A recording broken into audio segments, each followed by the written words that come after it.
Well, good afternoon, ladies and gentlemen. Let me welcome you. Last year we didn't have the press conference because I was not very well. Uh, this year, let me first at the outset say that I have now got a special status, much like yours. I now ask more questions that answer questions. So I've got Mr. Puri now in the hot seat. So if there are any questions that need to be answered for which there are no ready answers with me, I will turn to Mr. Puri to answer those questions. So this year's theme of my speech was really focused on how to create jobs, particularly in rural areas and in semi-urban areas, and how to, what strategy needs to be adopted as far as from our perspective to support the Prime Minister's objective of doubling farmer incomes by 2022. So this is the theme of this year's speech that I delivered at the annual general meeting of the shareholders. I wonder how many of you have gone through that speech? Can you tell me whether you have? So can I ask you some questions?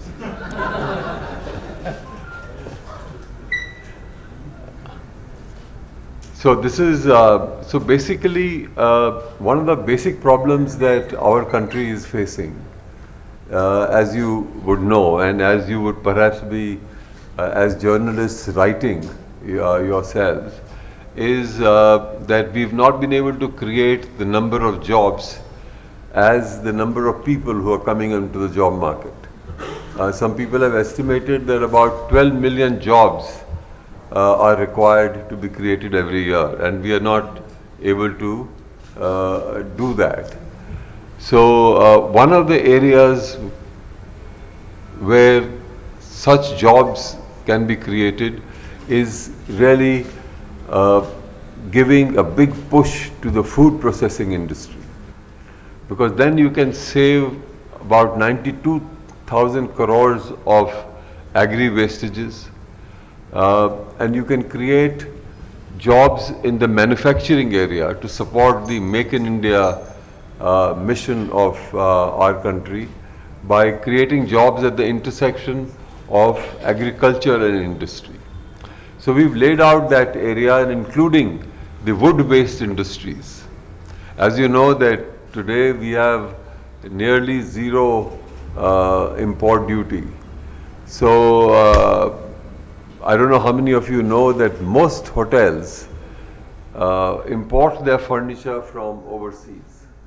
Most middle class to well-to-do people import their furniture from overseas because it's cheaper to do so.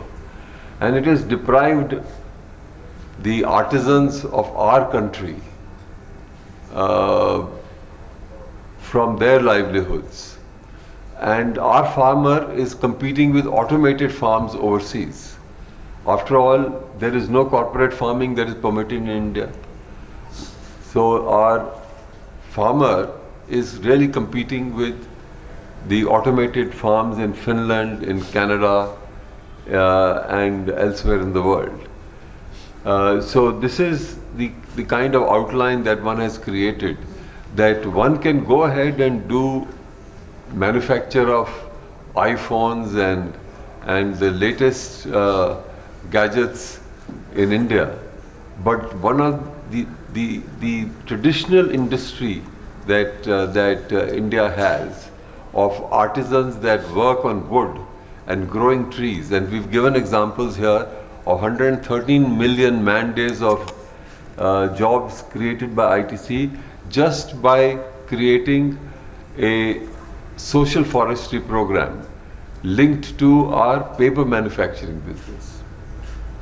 So if you can imagine that if we could do so by linking some of the growing of trees to the furniture industry or to the construction industry or to the interiors industry, how many more jobs that we could get created in the rural areas. So with these few words, I will leave it open for you to ask any questions, and the man in the hot seat will give you the answers. And I'll also ask some questions. All right. Can I start? Yes, of course. Udit from Times of India. So there was an enabling resolution last year about the ITC's foray into healthcare. Yes. So would like to know more about it. See, okay, I can, this one I can. See, if you know that, firstly, the requirement for healthcare demand is growing in India. The second point that I would raise is that there are lots of complaints generally that the focus of many of the hospitals is on revenue generation, because people have built hospitals by borrowing money. So we would like to enter the healthcare business by creating an exemplary multi-speciality hospital that keeps the patient care as the focus, the central focus of the enterprise, and not really incentivize doctors or incentivize anybody in creating revenue from them. I don't know how many of you have studied the healthcare sector. There is a lot of complaint that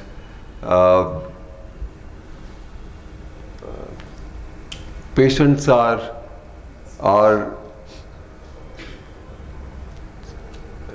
sort of seen as an instrument of creating revenue, and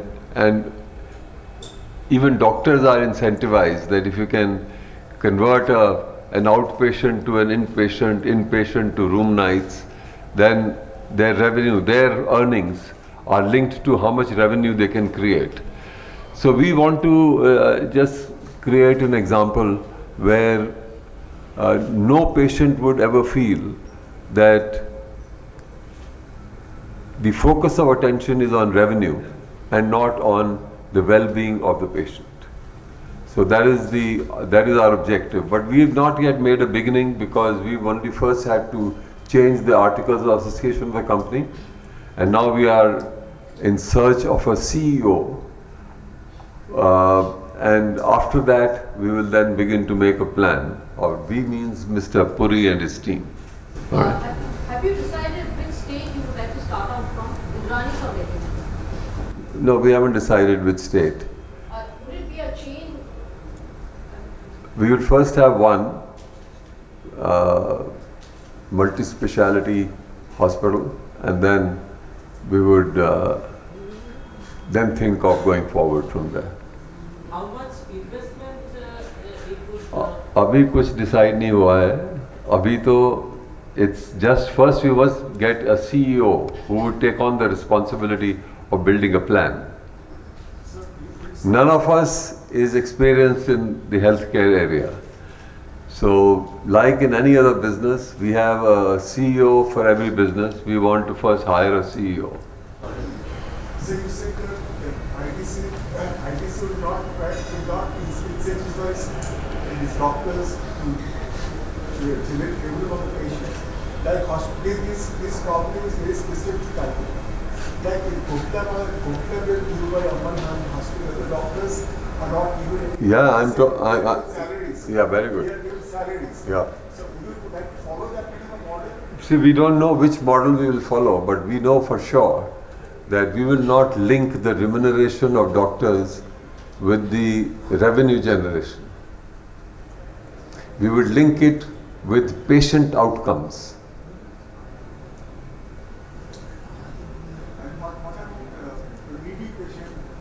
we are not, no, you are talking to me as though we are already running hospitals. So we are also as much, this is a central thought, right? We will build on it after the CEO is in place. We haven't got a complete thought built. Is there an internal time frame for launch of your hospital? I wish we could. I wish I was 25 years younger, I would have given you. I would have given you 25 years. But No. the appointment of the CEO and everything by this fiscal or the और कोशिश हो रही है. अभी तो हमने सिर्फ articles association बनाया है, हमने कोई टारगेट नहीं दिया कब करना है कब नहीं करना है. भाई we can't even discuss it in the board unless the articles permit you to enter a business. So to even make a proposal to the board, you have to first change your articles, that you can look at this area. So we have just done that. So it is not necessary that after we have a project report that we will actually do it. It is a decision of the board, isn't it? So this is an area we are exploring, and we would like to do it for the reason that we would like to create a new standard of healthcare that keeps patient care as the focus of attention, and that remuneration of the clinical staff is based on patient outcomes rather than revenue outcomes. So that is. Patient outcomes means that the results out of patient care, whether your revenue has gone up from 100 to 200 is not the basis of your remuneration. The basis of remuneration is how many patients have been taken care of and what is your track record of converting a sick man into a sick woman into a healthy person. Patient outcomes. What is your outlook on the FMCG, new FMCG business down there? Well, if you see, last year, for example, you would have seen in our annual report, for example, the foods business has grown at 13.7%, and overall FMCG has had a very robust growth. So we have been growing at rates faster than the growth of the industry. So we will continue to, the aim is to grow significantly faster than industry, enhance our market standing, and towards that we have created multiple drivers within FMCG. Our FMCG today has a set of categories that we started some time back. Even those have not really matured, because when I say some time back, we are talking about 5 to 10 years time frame. So there also we are building and we are strengthening our position. Very recently, for example, in snacks, we've achieved finger snacks. We've achieved market leadership in the north and the south. And within the segments we are there also, there are sub-segments which we are not adequately represented. So we are building on that step by step. So that's one piece of the opportunity. Then there is a set of categories that I would say are nascent, which we have started in the last 2 or 3 years, say juices, right, for example. So we're going to build on that. That's another driver. And then there are categories that we are kind of, incubating. For example, coffee. We launched Sunbeam luxury coffee, and we've just taken it out of the, earlier it was available in the hotels as it's a luxury coffee, and it's also an opportunity for us to take consumer feedback in specific locations. Having had an extremely positive response, we've taken it out onto the retail outlets. So it's there in some of the premium stores in some parts of the country. And over time we will expand it. So we are really incubating coffee. Then we are incubating chocolates. We've launched, they're available largely in our hotels, and we're just starting to take it out into some premium outlets, because these are also luxury chocolates which have taken a decade to build. And similarly within if we go to other segments like education and stationery, while we are market leaders on notebooks, we are incubating what we call early learning systems. So in that, our first intervention is the Classmate puzzle, which is a child-friendly puzzle because it's made out of food-grade board. So sometimes the child can put it in the mouth. So this is food grade, and it's innovative because it's both sides. So there is more activity for the child in the same amount of puzzle. And then in personal care, we have deodorants, for example, where we are number 2, but it's just 2 or 3 years old, right? So we have a series of categories which we are building, and then we are entering new ones. And one important one, as Chairman spoke in the AGM today as well. Last year in the AGM was on fruits and vegetables and perishables. So we've also started with seafood. We've just launched ITC MasterChef prawns. These are prawns that meet the safety standards of numerous countries globally. They are tested for a large number of pesticides, etc. Much more than is required by the regulatory authorities in, for example, within India or even some of the countries overseas. So these are super safe prawns we have just launched. And over a period of time, we will be coming out with a number of offerings in that segment, and we're going to work commodity by commodity, and depending on the commodity, it will be offered. Of course, some of it will be in fresh form, but it will also be on frozen, dehydrated, or processed form, depending on the type of commodity. So really what I'm saying is that there are a series of categories which we are into, we are building on. There are new things that we are looking at. So all this is designed to really further accelerate our growth in the FMCG segment. And given the interventions that the government has made, GST is one, transformative reform, creating a common Indian market, and over time, there are various estimates on how this will help the economy grow faster. Then there is intervention on Make in India. And all these interventions, of course, it will take time for these interventions to fructify and have an impact. But we are quite optimistic that these strategies will indeed lead to a higher growth trajectory. And when that happens, consumption will grow faster. And we will also grow even faster than what we are doing right now. The penetration levels are in many categories are not very high in India. The per capita consumptions are low. So the opportunity is huge. And this is a space that also matches best with our enterprise strengths. And this is a piece that Chairman had covered in the last AGM. So we are quite optimistic on this segment. Out of new FMCG business. Sorry? Just one last question. For this new FMCG business, what sort of growth rate are you looking at, say, in the current year or year? See, we will not, as a policy, we don't give guidance. But directionally, as I've said, we believe we will continue to grow much faster than the industry and continue to strengthen our market standing.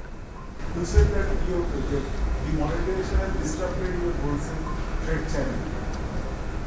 Has GST had a similar effect on the business?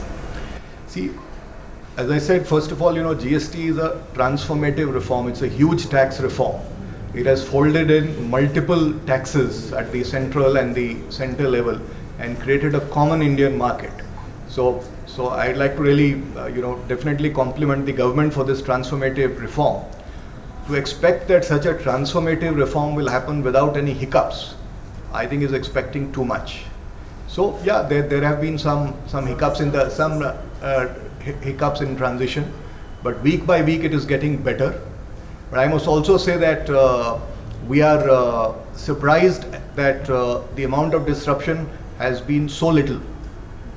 It has been much below what we expected, and wholesale channel is where I think the retail channel has picked up faster. The wholesale has been little slower to normalize, but we are hoping that it will post. But it's getting better. By week it is getting better. Ultimately, it's a large transformative tax, and there are various procedures and IT systems that have to be done. So it should fall in place in the very soon. We have in fact we have worked extensively with all our partners in preparation for the GST, and it's been a Herculean task. So most of our partners who deal with us, in fact on day one 99% were ready. But over time, I'm sure all this will stabilize. So what percentage is your wholesale channels? Well, it varies from category to category, so I can't give you a general figure. It varies from category to category. Take for instance Marico, references company which especially sells hair oil. Their sales have suffered like anything post GST, and we are fearing layoffs also. So has any kind of a thing happened to ITC after implementation of GST? Because you said the wholesale channel is being affected due to this implementation. Yeah, as I said, that there are going to be some hiccups on such a large change, and there have been some hiccups for sure, and things are normalizing week by week. Compared to retail, wholesale was more impacted, but it's kind of recovering. And as I also said that I think the disturbances have been far lower than what we had expected. So it's been a much smoother transition as in such a large tax change. I would say it's been a relatively very smooth transition. Just think about it. People are not going to stop consuming. Are people going to stop consuming? No. But it's a knee-jerk reaction, maybe. So it's in transition. There would be, it'll take a little while before the players in the business get ready to adopt the new taxation system and are ready to deal with it. So I'm not pessimistic at all. Over a period of time, it will realize the objectives with which a single taxation system has been put in place. But GST has also impacted demand because of destocking. People have gone No, but destocking is only a temporary phenomenon, right? The basic issue is if the consumption levels continue to grow, you will find entrepreneurs will be there who would step in to service the market. Those who never paid any taxes may be initially reluctant, or they wouldn't know how to go about the task of entering the system where taxation becomes a reality. So it is only a matter of time before that gets ironed out.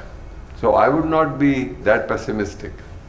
Do you think by this quarter, this supply should... No, that I cannot tell you as to how much time it will take.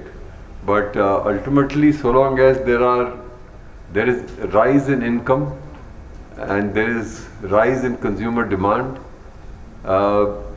the system, the new taxation system will not come in the way of fulfillment of that demand. The only thing that will happen is that the cascading of taxes will have got eliminated, and people who are outside of the tax net will slowly have to come into the tax net. And over a period of time, because the tax base gets expanded, the rates of tax can be then lowered. See, ours is a democratic society. There are so many states. It has to be done with consensus. I think it is it's laudable that in this kind of system where no two political parties see eye to eye, that the finance minister has been able to iron out a consensus. Now, of course, this consensus may not be the most ideal, but once you get going, then after a period of time, all the anomalies can slowly be sort of eliminated. So let's be positive and hopeful that a single taxation system will be beneficial. And for example, the logistics costs will come down. Trucks will not have to wait when they enter from one tax area to another tax area, from one state to another state. The utilization of trucks will go up. people won't have to build warehouses in every state. People can build warehouses on the basis of how a warehouse can service a geographical area, rather than warehouses have to be built on the basis of the geography of the states. So there are a number of benefits to this. Very specific question. So between Q1 and Q2, is there an improvement in stock taking considering GST implementation? Because in Q1 results you have mentioned that stocks have been hit because of GST. So ultimately, the offtake or the supply from companies has to be aligned to the demand. So it's not that suddenly because of taxation, people are going to consume less. So over time, it will all get normalized. Yes, just after GST, as I mentioned, there are some transition hiccups, but week by week, it's getting much better. So ultimately, it has to normalize. And how long it would take to completely normalize, whether it's 1 month or 2 or maybe a little longer, it's difficult to guess. But certainly, I must say that week by week, it's getting much better. Apart from cigarettes, how this GST tax structure has impacted the ITC's product prices? Well, see, GST, as you know, the position is that it's essentially supposed to be revenue neutral. There are some small pluses and minuses that do happen because of the fitment, because there are certain rates at which taxes have to be done, that is being fixed by the council. So as a portfolio, I think that it's fairly revenue neutral, but I just want to highlight one important facet is that processed food and staples, for example, which have large agri linkages and can also contribute in improving productivity and bringing efficiency in the agri end, because the brands themselves create the market linkages. Now, those items, if they are taxed moderately, or in fact as low as possible, then it will bring in a movement towards consumption of more processed food, and that itself will create a lot of economic multipliers, because besides creating jobs in the factories, there are a lot of livelihoods that get created in post-harvest management, in the distribution and logistics, in the cold storage. So there is a distinction that has been brought about this time in certain cases between branded and non-branded. So I think that if there is a standard rate, whether it's branded or non-branded, it helps to promote the food processing industry, and ultimately through processed and branded foods, the consumer also benefits, because besides convenience, he's also getting a hygienic product which is tested for various safety standards, and then there are the farm linkages, as I explained. That has not been done. It has not been done. Yes.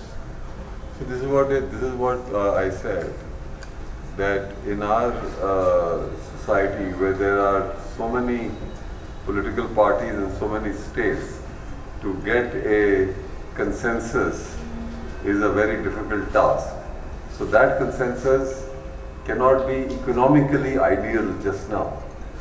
So the first thing is to get it going. It has taken many years for GST to get adopted.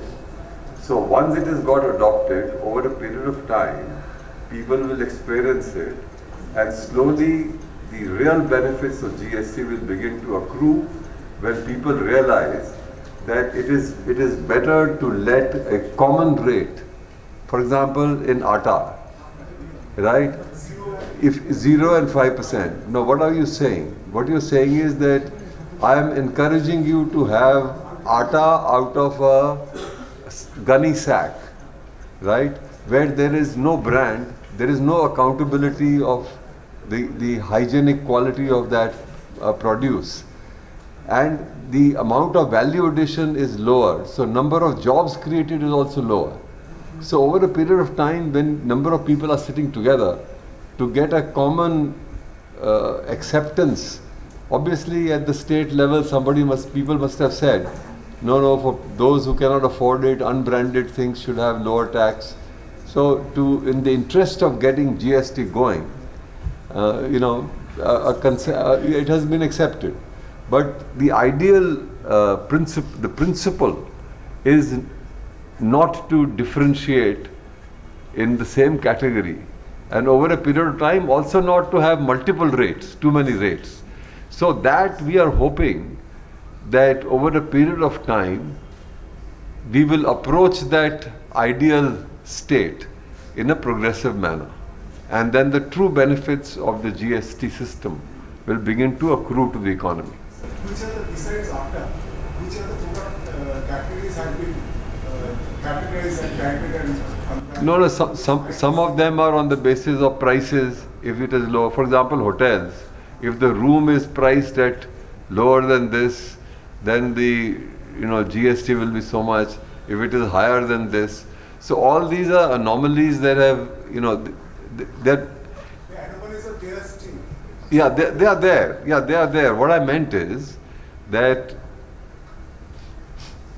in the interest of getting it going, right, and in the interest of getting an early consensus, some of the anomalies, idealism has sort of been held at at the moment. It's for later on. I think people will reform it and get a better value out of it. I am talking to the person who walks into spaces and who wants to buy a ITC product. The food sector is in FMCG. So which of the products have become pricey post GST and which have become less? Post GST. See, it's like this, that as I mentioned, overall, the differences where they have arisen are largely on account of the fitment into, because there are certain rates. It can be either 12 or 15 or 5 or 28. So that is where in the fitment there is some either little plus or little minus. Overall in the portfolio, there are I would say is kind of even Stevens, but there are categories like soaps, for example, where there are certain benefits, and in line with the requirements, we are started to pass on all the benefits to the consumers. But largely deodorants is another category. Shampoo is expensive. Yes, that is true. So deodorants is another one that is slightly benefited. So the benefit is being passed on to the consumer.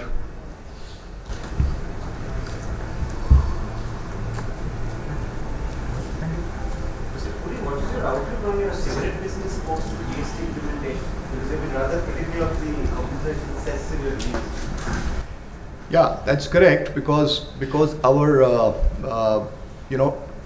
the taxes that have increased this year, if we take the excise that went up in the budget and the increase that has happened on account of the compensation cess as well as some element of excise NCCT that remains, it's 20% on a much higher basis. So if you look at it per unit basis, it's an unprecedented increase. And cigarettes have faced the successive bouts of taxation in the last 6 years. The tax rates have gone up by over 200%. And as a result, what we have seen is that the illicit industry is continuing to thrive and growing year on year. And the legal industry has lost about 25% volume over the last few years. And you also read about it in the media. Almost every day you will find instances of illicit cigarettes being caught. And that is just the tip of the iceberg. So this happens because the arbitrage increases as taxes go up. At the bottom end, you have illicit that is being produced within the country being sold at prices that are lower than the tax rates themselves. And at the upper end, you have illicit that is smuggled into the country. Right? So you have this challenge, and the differential between cigarettes and other forms of tobacco consumption is actually increasing. So you have shift to illicit, you have shift to other forms that are lightly, or some of these sectors don't pay. Today, 68% of the tobacco that is consumed in India escapes the regulatory oversight, does not pay taxes, right? So this is a real issue, and certainly the increased taxation this year is going to put pressure on the legal industry again.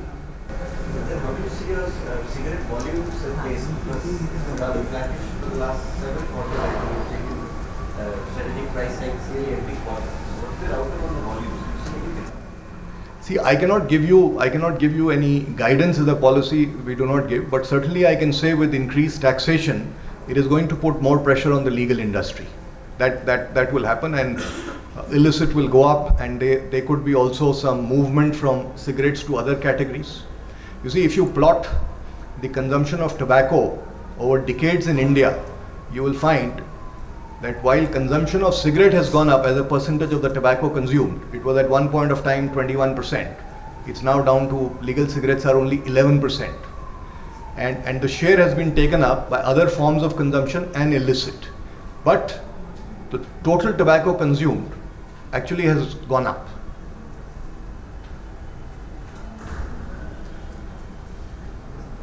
Out of 14,000 crore non-tobacco new FMCG bills, that is the consumption, how much should be the food business out of that? Sorry? About 75%. It's given in the, it's there in the annual report.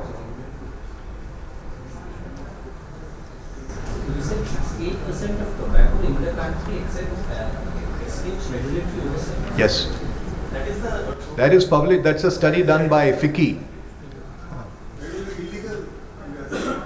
Yes, illegal or loose, unbranded, and illegal both. Right. You will find various forms of tobacco that are available in loose form, in plastic pouches which are locally packed without any branding, etc. All that is available. Yes, absolutely. And the revenue loss to the exchequer on account of illicit is 9,000 crores. That's the estimate by FICCI.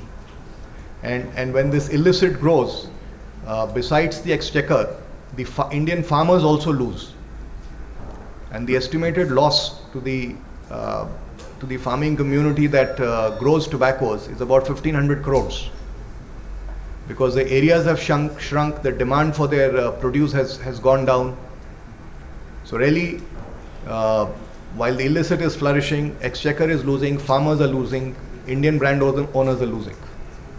See, sometimes one feels that the NGOs, the so-called NGOs, who are sort of under the pretext of trying to safeguard public health, are pursuing this kind of health warning. They don't realize that in the United States of America, there is no pictorial health warning. The World Health Organization resides in the United States of America, and there is no pictorial warning there. And the cigarettes from there are smuggled into India. So Indian consumer is beginning to use those cigarettes thinking they are safer, because there are no health warnings, pictorial health warnings. There are only, it is injurious to health. So Indian brands, India is one of the countries where an Indian enterprise had their brands beating the international brands in the domestic market. But by covering all the brands with the picture, 85% of the packet is covered with the ghastly picture, you're killing the Indian brands and letting the smuggled cigarettes from those countries where there are milder warnings begin to sell in the country. So I think this is, sometimes people have to think about it. Nobody has ever, the NGOs have never agitated that why should other forms of tobacco consumption not have a higher tax? After all, a person who smokes a bidi, right? Now in West Bengal, there has been no increase in tax on bidis. So why is it so? Is it because the health of those people not important? Similarly, other states also, the government of India also has not increased excise duty on bidis for a period of time. So it is basically people are not clear whether they are taxing cigarettes because of health reasons or they are taxing cigarettes because of NGO pressure or because of the press that every time you write, you show cigarette as tobacco. Whereas cigarette is only 11%. In your papers, it is depicted with a cigarette in the, between the fingers. When you say tobacco, it is shown as cigarette. So cigarette is the one that is being hammered without realizing that consumption is not going down. It's only the overseas cigarette companies with milder health warnings are getting smuggled into India, and the Indian consumer is consuming it. Foreign exchange is going out of the country. Exchequer is losing. The Indian farmer is losing. But we seem to be quite happy that we have taxed it, right? And we are applauding ourselves. So this is what is happening actually. Sir, regarding the pictorial warning in Thailand also, the 85% of the package is covered with the ghastly image. So same NGOs are operating there also. They will not allow that domestic industry to flourish. It is not only after India. The same people are also after Thailand's domestic industry. After all, the international cigarette brands, if you go out and see, have you ever been to a Panwala shop and asked for any international brand? It will be made available to you. No, they are mostly from Malaysia, Korea. Yeah. Argentina, Malaysia, Indonesia. No, they are from all over the place, wherever it is from, but it is from overseas, right? And the same international companies are operating in different places. See, this is how it works. I have an international brand called A. I manufacture it in different countries, right? So if a tax in one country goes up, right, I export it to a duty-free port, and from there it is smuggled in. So how does it matter whether tax is increased or not? Because there are lots of people who are engaged in the business of carrying it from one state border to another state border. What are called smugglers. This is their business. So this is what is happening. You talked of foreign tobacco companies. There were recently reported on Philip Morris and how they have been short-changing the Indian regulations. You must have read this. So how do you see it? Is it the industry's trend and not of other foreign companies? No, that is for you to, press is the one that should offer a comment, not us. But I can only tell you that the kind of policies that we have adopted under pressure from so-called non-NGOs, right, they are after only 11% of the tobacco consumption. Nobody, if you see all your press reports, the press reports will not cover as to why bidis are taxed lightly. They're not covering anything. Is the health unimportant there? Actually, health is more important where people do not have enough financial capacity to look after their health. People who smoke upper end cigarettes, they can go into a hospital and get treated if they get ill. So it is a conundrum. Sometimes the press also has to look at itself and see whether they are truly supporting the cause at its core. or are they also dealing with it superficially? So if you see all your reports, you take it out, you will see only cigarette as tobacco, whereas it's only 11% of Indian consumption. Mr. Deveshwar, can I ask for a question? Ask me. Please don't get angry. No, I don't guarantee you that. As in the early years during AGA, a lot of anti-smoking lobbies were very vocal. They wanted ITC to count a cigarette business. They also demanded several times from ITC to set up a hospital, which has turned down. Why suddenly ITC has now the idea of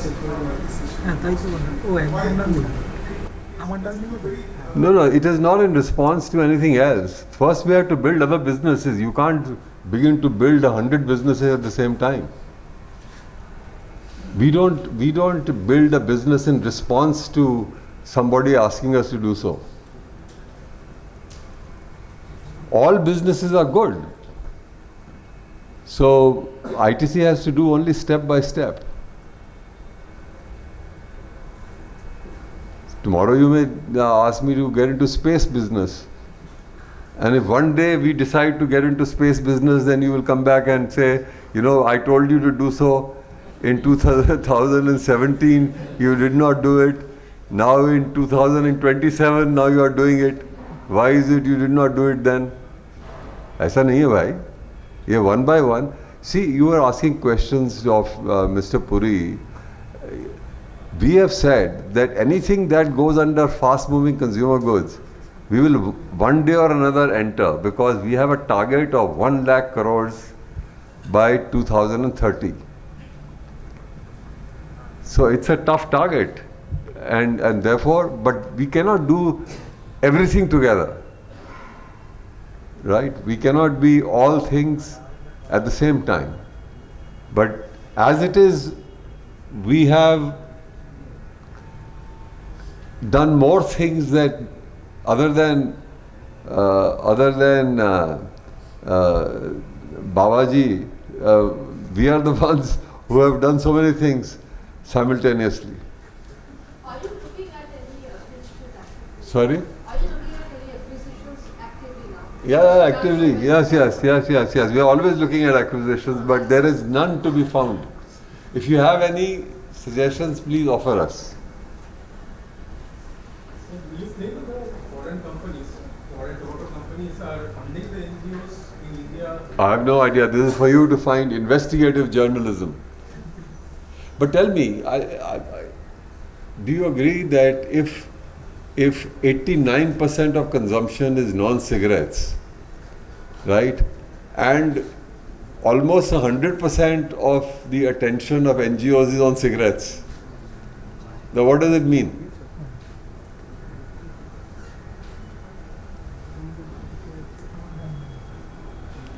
Because there are competitive interests, there are vested interests.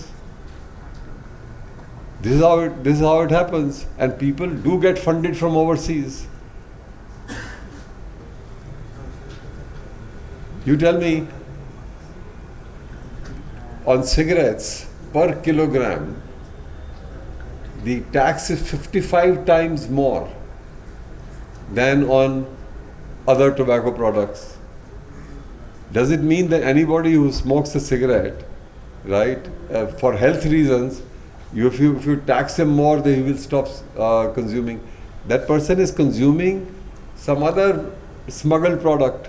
The smuggled product is now between 20 and 25% of the total cigarette industry. And who's gaining from it? Farmers in other countries, tobacco companies that are producing in other countries, livelihood creation in other countries, foreign exchange flowing out to other countries. So who's benefiting? So the press should be writing that the NGOs don't understand what is going on. Instead of press only giving space to them every time, yes, borrow it more. Right? No, that is what the tragedy is. The other day, Mr. Doval said, who was security advisor to Government of India, that if you look at the history of India, right, nobody has ever defeated India. It is only Indians who have defeated India. Right? And I totally agree with him. We are the ones who will, for some vested interest, kill an Indian brand and let a foreign brand succeed in India. Brand making, India is one of the very few countries where the cigarette brands are all Indian. We don't pay a single paisa of royalty to anybody. Right? This is one of the very few countries. And China doesn't allow anybody else to come. Right? Now the per capita consumption of even cigarettes in India is about 90 cigarettes. How much is it in Japan and China? Near 2,000 to 2,000 cigarettes per capita. So that's all we have to say. But we can only say what we can say. So ultimately the decision makers have to make the decisions. And we accept ultimately whatever is what we can't cure, we have to endure. And we are building other businesses. It's a nation-oriented company. I can stand up and say that there is no other company like this which is water positive, carbon positive, waste recycling positive, years on end. 48% of energy consumption from renewable sources. We've created lakhs of acres of social forestry. We've created also, water harvesting programs, 10,000 water structures, created so many livelihoods in rural areas, created rural prosperity. In 10 years or so, we've already become number 3 foods company. And in the not too distant future, we'll become a number 1 company. So we will do all this. See, people always talk about tobacco for ITC. We are number 1 paper company in India. Does anybody say this is the number 1 paper company in India? Have you ever heard anybody say that? No. Does anybody say that, in the cream biscuit, ITC is number 1? In packaged atta, ITC is number 1. We are the fastest growing snacks foods company. So, there are all the things that are all linked to the farming community. And this year's speech really deals with that particular aspect, that what we are doing is inclusive and sustainable growth and ecologically supportive of our nation's objectives. So that's what it is. It is hurting people that are, we were under foreign subjugation. So all the foreign brands were operating in India. So there are companies that take 25-30% of their profit as royalty. Right? And how does it benefit them? Because they pay only 10% tax on it. But if you allow it to flow to the bottom line, to profits, they have to pay 35% tax like we pay. So in India, as an Indian company, we pay 35% tax. And if you are a foreign company operating in India, you can take away your profit from the top line under the name royalty and pay only 10% tax. Tell me which is in the national interest. Now here is a company that has got the financial strength, because brand building takes many years. It requires a lot of blood to be given and staying power and many attributes which we have built over a period of time. And now we are growing very fast. And we've set an objective of this kind. It is hurting some people. And there is vested interest. So, people are all the time agitating. Now, if we can't see it, we can't see it. So that's what it is. But it defies any logic that you target at 11% tobacco consumption and it favors smuggled cigarettes, and you continue to do so just because a few NGOs, right, you should examine where they get their money from. And Government of India has done a good thing. Some of the NGOs they have banned because they were getting funding from overseas and promoting foreign cause. Anyway, we did not have this conference to get into this area. But that's the reality. If you ask me this question, then this is what it is. Nobody ever questioned ITC when it was really a tobacco company. When 58% of his business is from other areas, right? Now people have begun to suddenly, stand up and say, it is a tobacco company. Do you know, and it is in my speech, that 77% of operating capital deployed by ITC now is a non-cigarettes business now. And nearly 88% of the people employed are in non-cigarette business now. But we still call it a tobacco company because abhi takleef ho raha hai ki you have to compete with this company now. You cannot take royalty away on everything because ITC will now make it difficult for you. ITC will build Indian brands. ITC will do research. And ITC will innovate. And ITC will do things that is good for India and compete. We are not saying you stop, but we will compete with you. So that's what it is. All right? हाँ जी, तो अभी बंद करें? Thank you, sir. Okay, thank you very much, ladies and gentlemen.